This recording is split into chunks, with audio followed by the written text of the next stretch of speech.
Eu quero que você me responda uma pergunta. Você tem certeza absoluta que cada venda que você faz hoje te dá lucro? Não o que eu acho que sim. Estou falando de certeza, porque é muito provável que uma parte dos seus produtos, talvez até os mais vendidos, estejam secretamente drenando dinheiro do seu caixa a cada pedido aprovado. Fique aqui, porque nos próximos minutos vamos colocar o seu preço à prova e descobrir se a sua loja é um negócio lucrativo ou apenas um hobby caro. E o melhor para definir se é um hobby caro ou não é uma planilha de precificação, justamente por causa que uma planilha de precificação te dá uma consciência a mais dos impostos, taxas, o quanto de marketing você dá no seu produto e etc. Além de claramente os seus lucros, né? Por isso e outras razões que ele te dá uma consciência muito maior do seu controle financeiro e se seu produto está dando lucro. Mas quais são os elementos de uma planilha de precificação? Um dos mais importantes elementos é o markup, que é um número que você consegue usar ele para multiplicar com o seu preço original e você somar mais algumas coisinhas também e definir o seu preço de venda de forma mais segura. Ele não é muito complexo de calcular. Você tem que só usar os seus custos fixos, variáveis e sua margem de lucro para isso. Você soma todas essas porcentagens, depois diminui por 100, depois pega o resultado que deu e divide por 100. Por exemplo, sei lá, os custos fixos sendo 15%, os custos variáveis sendo 25% e a margem de lucro sendo 10%. Isso dá 50%. Menos 100 dá 50%. E dividido por 100 dá 2%. E você pega esse número que o markup deu e multiplica pelo preço original. Mais alguma coisa, como o frete, tipo o preço de um fone de ouvido sendo R$50, multiplicando por 2 dá 100 e o frete sendo 10, fica sendo 110. Isso dá uma previsibilidade melhor. Você não precisa ficar testando os números aleatórios, de certa forma, para ver o preço bem ou não, ou ficar só comparando com seus concorrentes. Isso aí não é o ideal. Também te dá uma maior praticidade, justamente por você só multiplicar e somar mais o frete, que dá o preço de venda, nem também a parte de calcular o markup, obviamente. Também tem a redução de erros humanos. Com essa fórmula você consegue definir facilmente seu markup, consequentemente também o seu preço de venda com ele. Também tem as taxas de venda por plataformas. Plataformas como Shopee, Yamp e etc. Por causa dos seus serviços, de você mostrar o seu produto lá e outras funcionalidades, eles cobram uma taxa por venda. Por exemplo,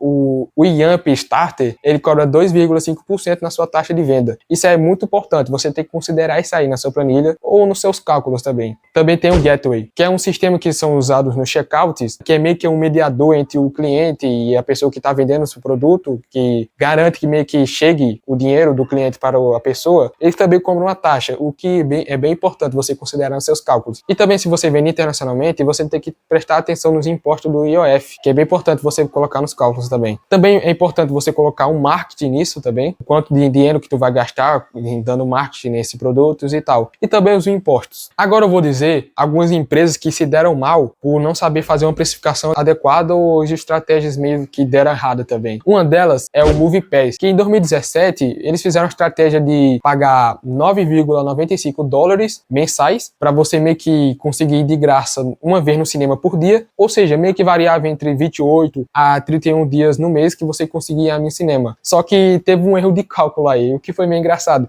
por causa que a segunda vez que a pessoa ia no cinema, ou seja, no segundo dia praticamente, a MoviePass teria que tirar o dinheiro do bolso, por causa que teve um erro de cálculo, porque o ingresso estava meio que era bem mais caro do que a mensalidade do MoviePass. O que acabou que eles perderam muito dinheiro. No tempo de 3 meses, eles perderam R$68 milhões. Em 2019 eles fecharam as operações e em 2020 faliram de vez. E o segundo aqui que eu vou te trazer é o JC Penney, que era um varejo muito grande lá nos Estados Unidos, que em 2012 era comandado pelo executivo Ron Johnson, da Apple, que eles fizeram uma estratégia que não muito inteligente dessa forma. Eles lançaram uma campanha chamada Justo e Correto, que tirava todas as promoções e descontos do seu varejo. Por causa que eles disseram que essas promoções e descontos que aconteciam no varejo deles meio que enganavam os clientes, o que é uma verdade. Não sei se você já percebeu, nessas lojas, muitas vezes tem promoções ou desconto que são meio que enganosos, de certa forma, para dizer que o produto tá mais barato do que realmente é. Às vezes ali é o preço original, mas tá com 60% de desconto, faz o cliente meio que querer aquele produto, achando que tá ganhando dinheiro, tá economizando e etc. E o tiro saiu pela culatra. Eles não perceberam isso e o que aconteceu foi totalmente ao contrário. Eles baratearam os produtos deles em relação a isso, já que tiraram as promoções e descontos, e meio que os clientes que compravam do varejo dele não compraram muito mais, por causa que não tinha essa caça sobre esse desconto e essas promoções, fazendo assim que eles perdessem 20% do dinheiro deles, e muitos executivos pararam de investir nesse varejo. Eles não exatamente quebraram por causa disso, foi um dos fatores, foi um dos maiores fatores, na verdade. Eles tentaram voltar atrás com esse negócio de desconto e promoções, mas a JCPenney nunca foi a mesma. Agora eu vou falar sobre um carro da Índia chamado Tata Nano, que se dizia ser o mais barato do mundo. O carro dos pobres, exatamente. E meio que eles fizeram a estratégia lá na Índia de vender o carro mais barato, só que eles acharam que muitas pessoas iam comprar justamente por ser barato. Só que não foi isso que aconteceu. Justamente por ser o carro dos pobres, muitas pessoas acharam que não era adequado para eles, porque os carros meio que era para status, e justamente por ser o carro dos pobres, e competir por preço não é algo muito interessante, porque te traz 3 coisas.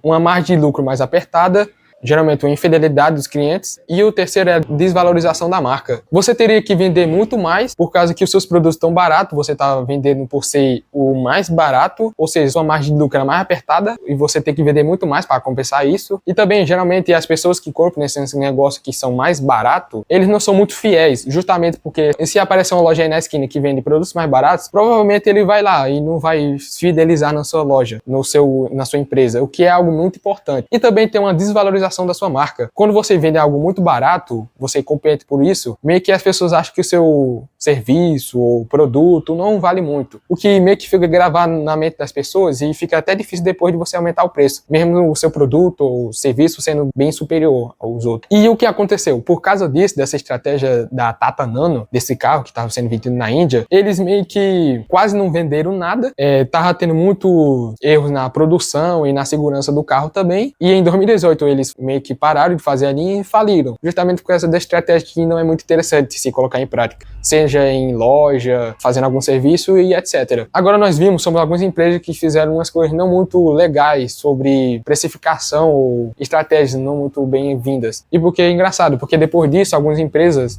pegaram e conseguiram precificar de jeito melhor, eles voltaram de certa forma. Uma delas é a MoviePass mesmo. A MoviePass, ela faliu em 2020, mas um cara chamado Stacy Spikes, que veio antes dessa fase mais agressiva da MoviePass, viu que ela estava falida e comprou, porque não era muito caro, né? Não estava muito caro. E voltaram com a nova estratégia, que era de créditos e nível de assinatura. Isso realmente estava dando diferencial de certa forma e estava conseguindo vender. Assim, meio que voltando das cinzas. Já a JCPenney, ela meio que não foi justamente por causa da estratégia deles que quebraram eles. Foi um dos maiores fatores que colaboraram com isso, mas também teve a pandemia. A pandemia meio que quebrou as pernas deles, por causa que em 2020, na pandemia, eles quase foram liquidados totalmente, mas por causa de 2 operadores de shoppings, eles não foram. E hoje em dia ela tá meio que tentando recuperar a glória que ela tinha antes. Se eu não me engano, tem mais ou menos 650 lojas ou mais. É mais ou menos esse preço. Já a Tata Nano, hoje em dia, não tá vendendo mais nada. Tipo, quebrou de vez e não voltou. Pra ver o quão desinteressante é competir por preço, né? Isso me faz lembrar da loja Trono. Quando nós vendíamos as coisas online, nós tecnicamente só precificava olhando os concorrentes. Nós não tinha algum cálculo, algum markup, uma planilha ou nem nada desse tipo. Nós só se baseava nisso. Nós até que conseguimos vender um pouco, mas não conseguimos ir pra frente. O que fez nós vir aqui na nossa cidade e começar a vender de forma física. Só que nós conseguimos evoluir um pouco. Nós usávamos uma taxa de 30%, se eu não me engano, ou seja, um markup de 1,3. Só que nós não fez um cálculo ou alguma coisa desse tipo para definir esse markup. O que meio que foi meio raso e também nada profissional. E recentemente quase ocorreu um negócio disso, um erro de precificação, que nós estávamos meio que entrando nesse negócio de construção de marca, de marketing, de brand, de certa forma. Só que nós não conseguimos fazer isso por causa que nós não precificou muito bem, só que dessa vez nós evoluiu, nós errou rápido. Nós percebeu isso antes de começar a fazer e paramos de fazer, porque nós via que não ia dar muito futuro, não ia muito pra frente aqui na nossa cidade. E nós parou e agora nós está nosso modelo de negócio ideal, que são as planilhas, os produtos digitais, que tem meu colega Igor Oliver como marketing, né, o lugar das vendas, e eu como operacional, que é na criação dos produtos digitais. Até hoje nós estamos evoluindo e utilizando também o markup e etc. Como vocês viram, uma planilha de precificação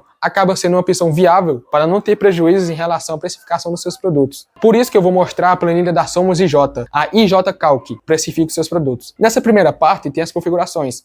como markup, taxa de venda, gateway e IOF, se você precisar. Já embaixo tem as taxas de venda das plataformas digitadas, para que a comissão e a taxa fixa apareça aqui em cima, só escondendo a plataforma, como Yamp e Shopee, por exemplo. Já na segunda parte está a calculadora, que nela tem produto, preço de vendas, custos totais, lucros e etc. Agora vamos fazer um teste. Em produto eu vou colocar fone de ouvido, no frete R$10, no preço original R$50, e percebe-se que o preço de venda é o markup vezes o preço original mais o frete. Eu vou colocar o marketing em 10% e os impostos em 12%.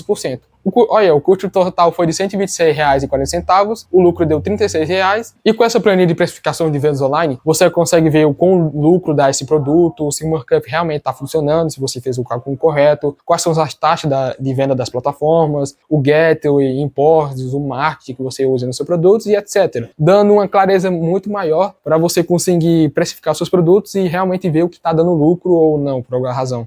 Então, se você tem alguma dificuldade em precificar os seus produtos, não se preocupe. Acesse o link da descrição, que vai te dar acesso a essa planilha de precificação de vendas online, que tem um preço que cabe bem no seu bolso.